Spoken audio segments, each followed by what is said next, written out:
24 जनवरी 1965 रात के अंधेरे और ठंड के कोहरे को चीरकर सुबह का सूरज रोशनी बिखेर रहा था। सुबह के 8 ही बजे थे और ऐसे में सीरिया की राजधानी दमास्कस में एक शख्स कामेल अमीन थाबित अपने अपार्टमेंट में जल्दी जल्दी रेडियो मैसेजेस भेजने में मशगूल था। वो अपने हैंडलर्स को सीरिया में बैठकर सीरिया की बहुत ही सीक्रेट इंफॉर्मेशन दे रहा था और ऐसा वो 3 साल से करता आ रहा था। ये उसका आखिरी मिशन था और इसके बाद वो हमेशा हमेशा के लिए वापस अपने देश, अपनी बीवी और बच्चों के पास जाने वाला था।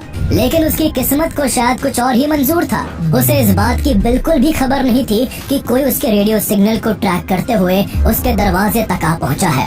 कामेल अमीन थाबित की उंगलियां अब भी रेडियो ट्रांसमीटर के बटन दबाने में लगी हुई थी और तभी सीरियन आर्मी के सैनिक तेजी के साथ उसके घर के अंदर दाखिल हो जाते हैं और उसे चारों तरफ से घेर लेते हैं। कामेल अमीन थाबित के रूप में कोई और नहीं बल्कि इजरायली इंटेलिजेंस एजेंसी मोसाद के एजेंट एली कोहेन थे, जिन्होंने सीरिया की सियासी गलियारों में अपनी ऐसी पकड़ बनाई थी कि उनके तेज तर्रार दिमाग और काबिलियत की वजह से खुद वहां के प्रेसिडेंट अमीन अल हाफिज उन्हें डेप्यूटी डिफेंस मिनिस्टर बनाना चाहते थे, जबकि सीरिया के कुछ बड़े नेता और बिजनेसमैन उन्हें सीरिया का प्रधानमंत्री बनाने की बात करने लगे थे। जब उनकी असली पहचान सामने आई तो सीरिया के बड़े से बड़े मिनिस्टर्स और आर्मी जनरल से लेकर सीरिया के प्रेसिडेंट तक के पैरों तले जमीन खिसक गई। आइए जानते हैं इंटेलिजेंस वर्ल्ड के सबसे बड़े जासूस एली कोहेन की जिंदगी की अनोखी दास्तान। He is considered as one of, if not the greatest spy in the history of Israel's fabled intelligence agency, the Mossad. He was not just a spy, he was Israel's secret weapon. I'm speaking of Eli Cohen, who managed to infiltrate into the highest levels of the Syrian government and military. But his daring mission came at a cost that would break hearts and echo through generations. Much of Israel's military success in the Six-Day War is attributed to Cohen's efforts.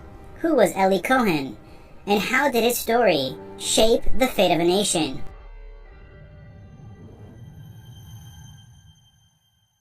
Eliyahu Ben Shaul Cohen का जन्म 26 दिसंबर 1924 को Egypt के Mediterranean coastal city Alexandria में एक Jewish family में हुआ था।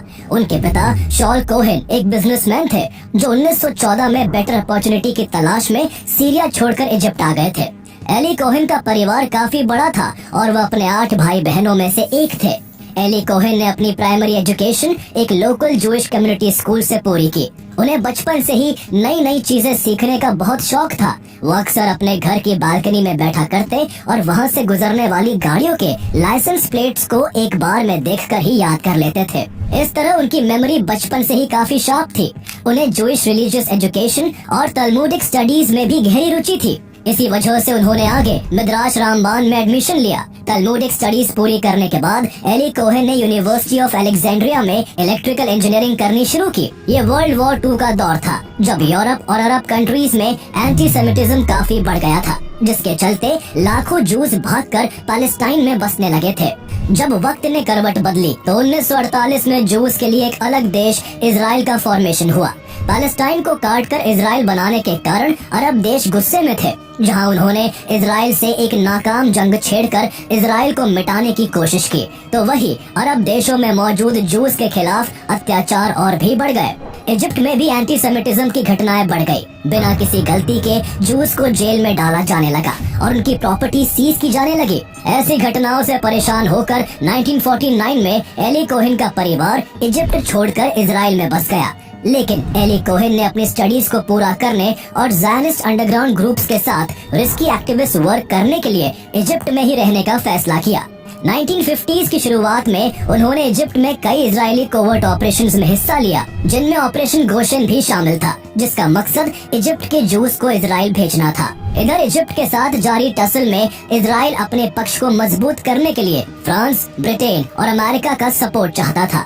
इसके लिए इजराइल ने इन तीनों देशों को इजिप्ट के खिलाफ भड़काने के मकसद से इजिप्ट में एक अंडरकवर ऑपरेशन लेवॉन अफेयर शुरू किया। इसके लिए इजिप्ट में रह रहे कुछ लोकल जूस को ही रिक्रूट किया गया, जिन्हें 3 महीने की बेसिक इंटेलिजेंस ट्रेनिंग के लिए इजराइल बुलाया गया। इस टीम में एली कोहेन भी शामिल थे, जो ट्रेनिंग के दौरान एक स्किल्ड रेडियो ऑपरेटर बनकर उभरे।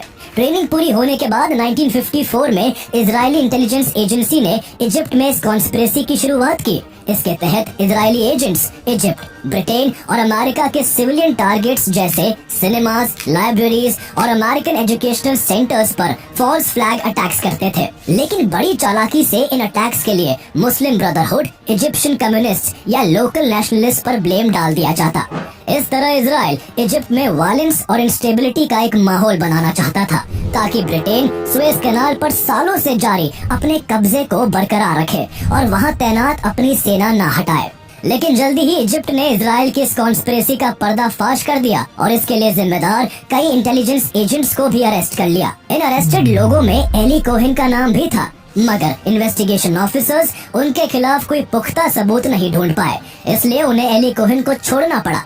लेकिन जब 1956 में इजराइल, ब्रिटेन और फ्रांस ने एक साथ मिलकर इजिप्ट पर अटैक कर सुएज वॉर शुरू किया तो इजराइल और इजिप्ट के रिश्ते बेहद खराब हो गए। इजिप्ट ने यहाँ रह रहे सभी जूस को फौरन देश छोड़ने का ऑर्डर जारी कर दिया, जिसके बाद एली कोहेन को इजिप्ट छोड़ना पड़ा और 8 फरवरी 1957 को वो इजराइल आ गए। चूँकि एली कोहेन का परिवार सीरियन जूइश था और वो सीरिया से इजिप्ट माइग्रेट हुए थे, इस वजह से एली कोहेन को शुरू से ही अलग अलग लैंग्वेजेस, कल्चर्स और ट्रेडिशंस के बारे में नॉलेज थी।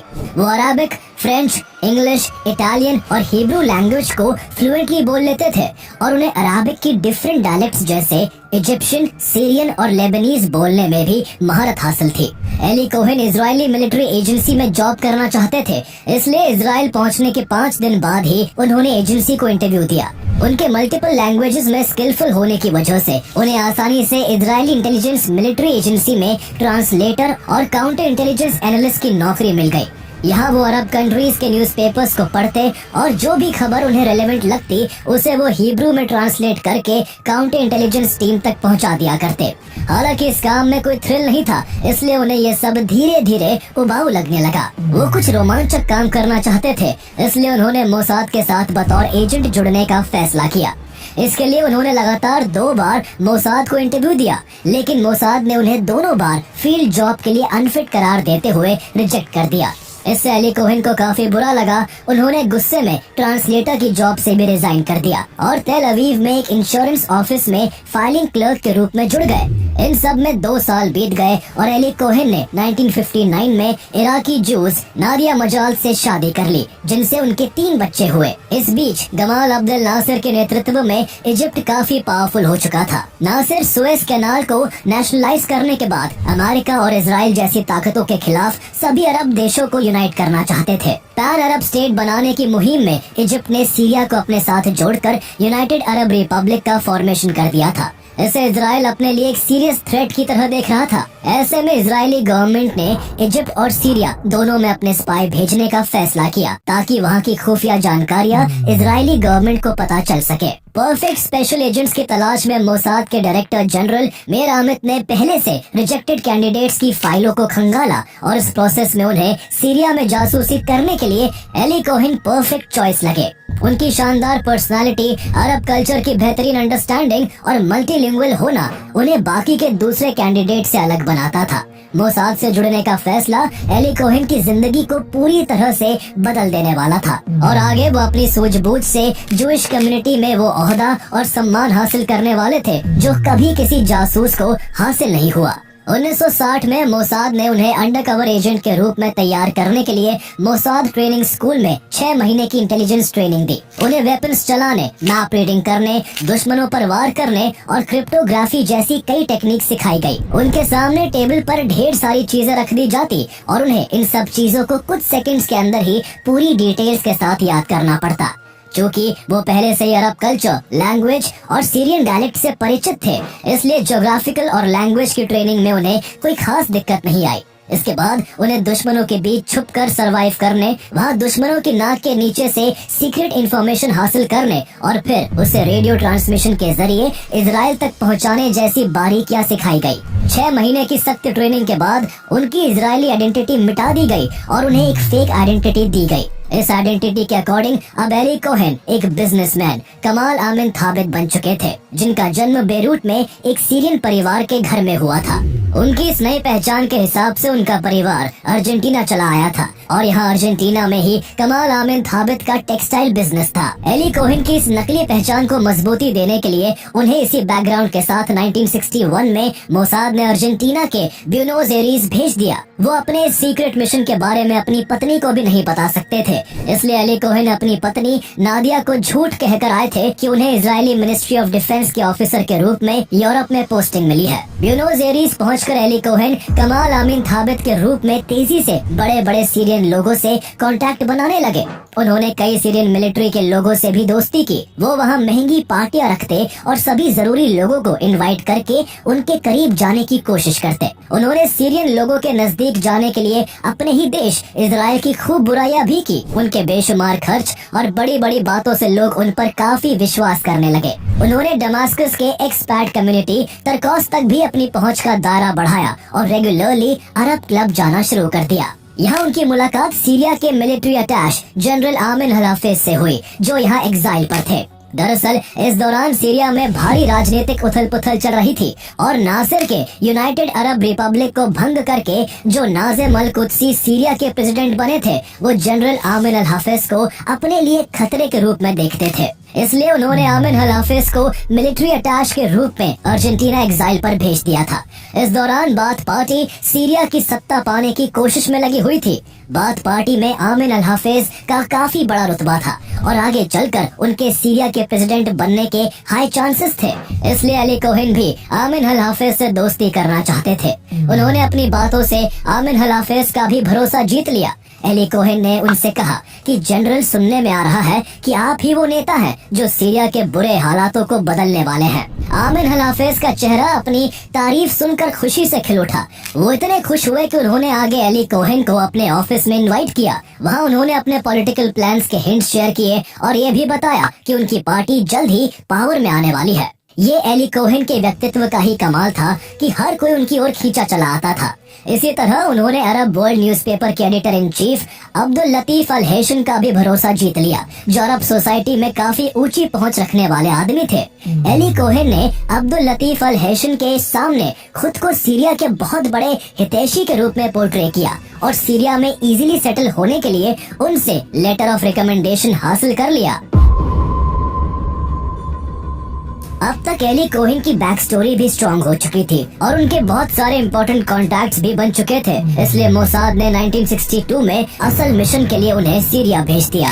उन्होंने वहाँ दमास्कस के अबू रुमाने इलाके में एक लग्जूरियस घर लिया, जहाँ आसपास कई एम्बेसडर्स, डिप्लोमेट्स और एलीट पॉलिटिशियंस का घर था। साथ ही यहाँ पास में मिलिट्री हेडक्वार्टर भी था। ये जगह एली कोहेन के लिए काफी हेल्पफुल होने वाली थी। दमास्कस में अच्छे से सेटल होने के बाद एली कोहेन ने यहाँ भी अपना टेक्सटाइल का बिजनेस शुरू किया। बिजनेस को चलाने के लिए उन्होंने पैसे को पानी की तरह बहाया, जिससे जल्दी ही उनका बिजनेस यहाँ भी चल पड़ा और उनकी गिनती सीरिया के बड़े बिजनेसमैन में होने लगी। जब रुतबा बढ़ा तो पहुँच भी बढ़ी। वो यहाँ के रसूखदार लोगों के बीच कैफेज में घंटों बिताने लगे। वो इस दौरान उनकी पॉलिटिकल गॉसिप को बड़े ध्यान से सुनते थे। एली कोहेन को जो भी जानकारी जरूरी लगती वो उसे बड़ी चालाकी से मोसाद को पास कर देते थे। इसके लिए वो कभी रेडियो ट्रांसमिशंस का सहारा लेते तो कभी इनविजिबल इंक से लिखे सीक्रेट लेटर्स को जरिया बनाते। अब तक सीरिया के बड़े बड़े लोग एली कोहेन को प्राउडली अपना दोस्त कहने लगे थे। उनका एली कोहेन पर भरोसा दिन प्रतिदिन बढ़ता ही चला जा रहा था। इसका असर ये हुआ कि कैफेज में होने वाली पार्टियां अब एली कोहेन के फ्लैट तक आ पहुंची थी। उनकी पार्टियों में शामिल मिलिट्री के बड़े ऑफिसर्स, मिनिस्टर्स और बिजनेसमैन को दुनिया की सबसे बेहतरीन किस्म की शराब परोसी जाती। जैसे ही शराब अंदर जाती, राज बाहर आने लगते। जो लोग शराब से खुद को दूर रखते, एली कोहेन उनके लिए शबाब का जुगाड़ करवाते। वो सरकार और सेना के अधिकारियों के पास लड़कियां भिजवाते जो मोसाद की एजेंट्स होती थी। लड़कियां पहले अपने जलवों से उन्हें अपने जाल में फंसाती और फिर उनसे सीक्रेट इंफॉर्मेशन उगलवाकर मोसाद तक पहुंचा देती। इससे इजराइल सीरिया की हर खबर से अप टू डेट रहता था। एली कोहेन ने और भी क्रूशियल इंफॉर्मेशंस का पता लगाने के लिए अब सीरिया की स्ट्रेटेजिकली इंपॉर्टेंट मिलिट्री लोकेशंस का दौरा करने का फैसला लिया। ऐसे में उनके लिए अब्दुल लतीफ अल हैशन द्वारा दिया गया letter of recommendation game changer साबित हुआ। उन्होंने इसी के सहारे सीरियन आर्मी के commander in chief Abdul Karim Zahreddine के भतीजे लेफ्टिनेंट माजी ज़हरुद्दीन से दोस्ती की। माजी ज़हरुद्दीन को एली कोहेन का जज्बा काफी पसंद आया था, इसलिए वो उन्हें कई बार सीरिया के सदर्न फ्रंटियर जोन के विजिट पर भी लेकर गया। उन्होंने इन लोकेशंस के चुपके से फोटोग्राफ्स लिए, सीरियन मिलिट्री पोजीशंस के स्केचेस बनाए और यहाँ मौजूद सीरियन बंकर्स और आर्टिलरी का एग्जैक्ट डेटा इजरायली मिलिट्री तक पहुँचाया। इसके बाद एली कोहेन ने अपना ध्यान गोलान हाइट्स की ओर लगाया, जो इजराइल के लिए सीरिया की सबसे इम्पोर्टेंट लोकेशन थी। एली कोहेन माजी ज़हरुद्दीन का इस्तेमाल करके गोलान हाइट्स भी पहुंच गए। गोलान हाइट्स पहुंचकर उन्होंने यहाँ के हिडन सीरियन फोर्टिफिकेशंस और वेपन डिप्लॉयमेंट को अच्छे से समझा। एली कोहेन ने देखा कि गोलान हाइट्स में ऊंचाई पर स्थित होने के कारण सीरियंस को एक रणनीतिक बढ़त हासिल थी, जिससे उन्हें नीचे इजरायली क्षेत्र का साफ क्लियर व्यू मिलता था।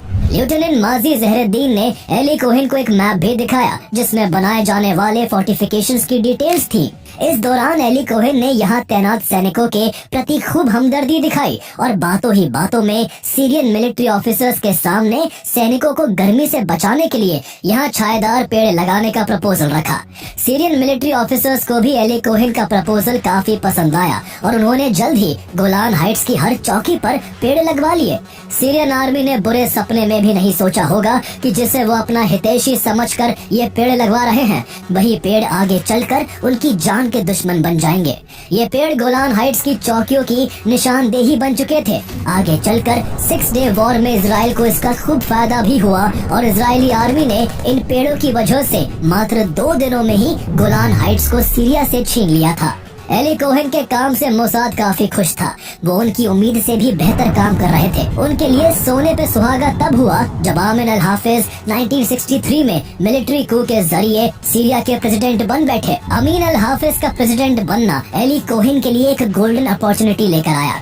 अमीन अल हाफिज से उनकी दोस्ती अर्जेंटीना के दिनों से ही थी, इसलिए उनकी पहुंच अब सीधे सीरियन गवर्नमेंट तक हो गई। जल्द ही सरकार में शामिल बड़े बड़े मिनिस्टर्स उनके दोस्त बन गए। एली कोहेन सीरियन गवर्नमेंट की बैठकों तक में शामिल होने लगे थे। उन्हें इससे ये फायदा हो रहा था कि अंदर की हर एक बात उन्हें बड़ी आसानी से पता लग जाती, जिसे वो चुपके से इजराइल तक पहुंचा देते। एली कोहेन के जरिए सीरिया का इराक के साथ मिलिट्री कोऑपरेशन, सोवियत से होने वाले arm supplies, Syrian armed forces की डिप्लॉयमेंट और डिसलोकेशन की इंफॉर्मेशन भी इजराइल तक पहुंच चुकी थी। अब तक एली कोहेन को अपने दुश्मनों के बीच रहते हुए 2 साल बीत चुके थे। सीधे सीरियन प्रेसिडेंट तक पहुंच होने की वजह से उनका पॉलिटिकल कद भी काफी बढ़ चुका था। वो कभी लीडर्स को पॉलिटिकल एडवाइस देते तो कभी मिलिट्री ऑफिसर्स के सामने उनकी स्ट्रेटेजी को क्रिटिसाइज करते। वो आर्मी के लोगों से पहले इजराइल की खूब बुराई करते और फिर कहते कि हमारी सीरिया की सेना इजराइल के खिलाफ सफिशिएंट अग्रेसिव नहीं है। सबके सामने अपनी बुराई सुनकर सीरियन जनरल्स का गुस्से से खून खौलने लगता और वो अपनी ताकत को साबित करने के लिए खुद एली कोहेन को सीरियन बॉर्डर तक लेकर जाते और वहाँ मौजूद हथियारों, तोपों और टैंकों को दिखाते। इस तरह भी एली कोहेन को सीरियन मिलिट्री की बड़ी बड़ी इंफॉर्मेशन इजीली हाथ लग जाया करती थी। ऐसे में एली कोहेन को सीरियन कैबिनेट से जोड़ने की बातें भी उठने लगी थी। प्रेसिडेंट अमीन अल हाफिज उनकी अप्रोच से इतने इम्प्रेस थे कि वो उन्हें डेप्यूटी डिफेंस मिनिस्टर बनाना चाहते थे, जबकि कई लोग उन्हें प्राइम मिनिस्टर का दावेदार बताने लगे थे। लेकिन ऐसा भी नहीं था कि हर कोई उन्हें पसंद ही करता था। कुछ लोग ऐसे भी थे जो उनके हर बात में राय रखने से परेशान थे और उनसे दिल ही दिल में नफरत करते थे। इनमें से ही एक सीरियन इंटेलिजेंस के कमांडर कर्नल अहमद सुवेदानी थे, जिन्हें एली कोहेन बिल्कुल भी पसंद नहीं थे। एली कोहेन भी ये बात अच्छे से जानते थे, इसलिए वो बड़ी सावधानी से अपने काम में लगे हुए थे। इसी दौरान उनकी मुलाकात ओसामा बिन लादेन के पिता मोहम्मद बिन लादेन से हुई, जो एक सऊदी इंजीनियर थे और जिन्हें सीरिया की जॉर्डन रिवर पर काम करने का कॉन्ट्रैक्ट मिला था। मोहम्मद बिन लादेन से कोहेन को पता चला कि सीरिया जॉर्डन रिवर के वाटर सोर्सेस को डाइवर्ट करके इजराइल की वाटर सप्लाईज रोकना चाहता है। जॉर्डन रिवर और उसकी 3 मेजर ट्रिब्यूटरीज डैन, बेनियाज और हैत्सबैनी से इजराइल में खपत होने वाली पानी का 30% हिस्सा प्राप्त होता था। सीरिया इन्हीं नहरों के पानी को इजराइल तक पहुंचने से रोकने के लिए डाइवर्शन इक्विपमेंट और हाइड्रोलिक इंजीनियर्स की मदद से रिवर पर कई कैनाल्स और डैम्स बना रहा था। जब ये खबर इजरायली थिंक टैंक तक पहुंची तो उनके बीच हड़कंप मच गया। अब मोसाद चाहता था कि एली कोहेन इस वाटर डाइवर्जन प्रोजेक्ट से जुड़े इंजीनियरिंग प्लान्स, डायग्राम्स और मैप्स की पूरी इंफॉर्मेशन उसे भेजे। इस प्रोजेक्ट की पूरी जानकारी सीरियन आर्मी के दो प्रमुख अधिकारियों कर्नल हातूम और कर्नल डाली के पास थी। इसलिए एली कोहेन ने दोनों से दोस्ती कर ली और धीरे धीरे उनकी नाक के नीचे से प्रोजेक्ट से जुड़ी हर छोटी बड़ी इंफॉर्मेशन हासिल करके मोसाद तक पहुंचा दी। इसके कुछ दिन बाद 13 नवंबर 1964 को जब सीरियन फोर्सेस ने बॉर्डर के पास इजरायली ट्रैक्टर्स पर हमला किया तो जवाब में इजरायली एयरफोर्स ने जॉर्डन रिवर पर बने डैम्स और कैनाल्स पर धावा बोल दिया और इतने सटीक हमले किए कि सीरिया का ये वाटर डाइवर्जन प्रोजेक्ट कुछ ही घंटों में मिट्टी में मिल गया।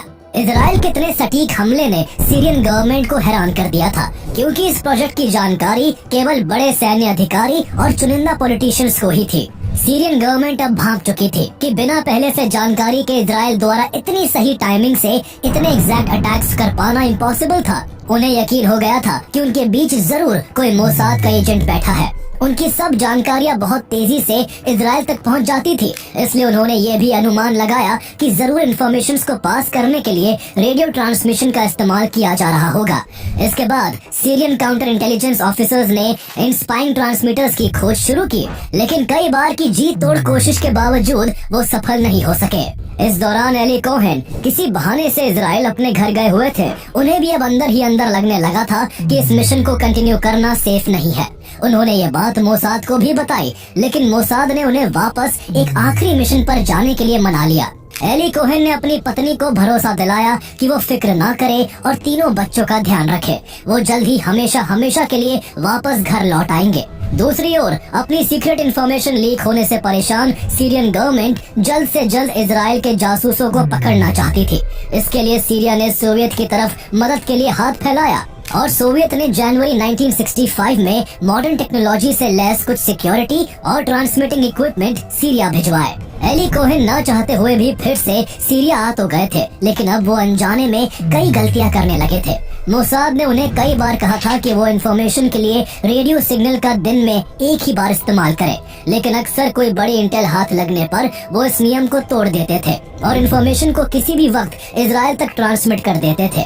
उनकी यही लापरवाही उन्हें एक ऐसी मौत की ओर ले जा रही थी जिसकी कल्पना उन्होंने किसी बुरे सपने में भी नहीं की होगी। सीरियन इंटेलिजेंस ने जल्द ही सोवियत के इक्विपमेंट्स को काम में लेना शुरू कर दिया। उन इक्विपमेंट्स की जांच के लिए आर्मी के ट्रांसमिशन को 24 घंटे के लिए बंद कर दिया गया। सारे ट्रांसमिशन बंद थे, लेकिन फिर भी एक जगह से रेडियो मैसेज ट्रांसमिट हो रहा था। ऐसे में उन्होंने इस रेडियो सिग्नल को ट्रैक करना शुरू किया। ये सिग्नल उन्हें अंधेरे रास्ते में एक मकान की ओर ले जा रहा था, जो एली कोहेन अलाइस कामिल अमीन थाबित का ठिकाना था। इस घर में घुसने की हिम्मत किसी में नहीं थी, इसलिए वो लौट आए। जब एक वरिष्ठ अधिकारी को यह बताया गया तो उसने उल्टा अपने ही कर्मचारियों पर उंगली उठाते हुए कहा कि जरूर चेक करने वालों से ही कोई भूल हुई होगी।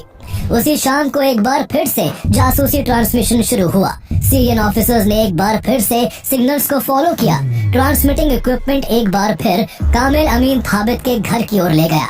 धोखा एक बार हो सकता था, बार बार नहीं। कामिल अमीन थाबित का व्यक्तित्व और सीरियन लोगों के बीच उनकी अच्छी इमेज भी अब उन्हें शक के दायरे से दूर नहीं रख सकी। ऐसे में सीरियन आर्मी ने उन्हें उनके घर में ही पकड़ने का एक सीक्रेट प्लान बनाया। अगले दिन 24 जनवरी 1965 की सुबह 8 बजे सीरियन फोर्सेस अचानक से कामिल अमीन थाबित के घर में दाखिल हो गई। जिस वक्त फौज उनके घर के अंदर दाखिल हुई, वो ट्रांसमिशन के बटन दबाने में व्यस्त थे, इसलिए उन्हें रंगे हाथों पकड़ लिया गया।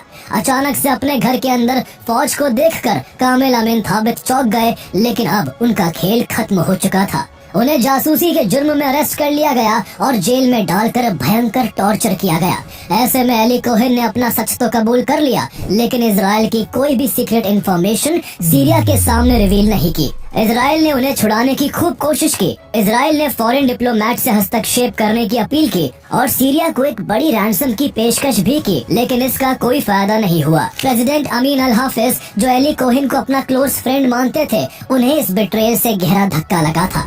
उन्होंने पर्सनली एली को इंटेरोगेट किया था और ये जानकर वो शॉक्ड रह गए थे कि एली एक मुस्लिम नहीं बल्कि एक जूइश स्पाई था। एली कोहेन से उनका और कई आला अफसरों और मंत्रियों का गहरा रिश्ता था, इसलिए जल्दबाजी में एक मिलिट्री कोर्ट में मुकदमा चलाकर उनको फांसी की सजा सुना दी गई। एली कोहेन को फांसी देने से पहले उन्हें कहा गया कि वो अगर चाहे तो अपनी बीवी बच्चों को एक आखिरी खत लिख सकते हैं। इसके बाद एली कोहेन ने अपनी पत्नी के नाम एक बहुत ही इमोशनल लेटर लिखा। माय डियर नादिया, मैं मौत की दहलीज पर खड़े होकर तुम्हें अपनी जिंदगी के ये आखिरी शब्द लिख रहा हूँ। मैं अपने इस अंजाम के लिए तुमसे माफी मांगता हूँ। मेरी वजह से तुम्हें और हमारे बच्चों को ये दुख सहना पड़ेगा, लेकिन नादिया, मेरे बाद हमारे बच्चों का ख्याल रखना, उन्हें अच्छी शिक्षा और परवरिश देना। मेरी तुमसे गुजारिश है कि मेरे शोक में डूबकर अपनी जिंदगी जाया मत करना। जिंदगी में आगे बढ़ना और हो सके तो दूसरी शादी कर लेना, ताकि हमारे बच्चों को पिता का साया मिल सके। इसके बाद सीरिया ने एली कोहेन को फांसी देने की सभी तैयारियां पूरी कर ली। 18 मई 1965 की आधी रात को उन्हें जगाया गया और उन्हें डमास्कस के एक चौक पर ले जाया गया।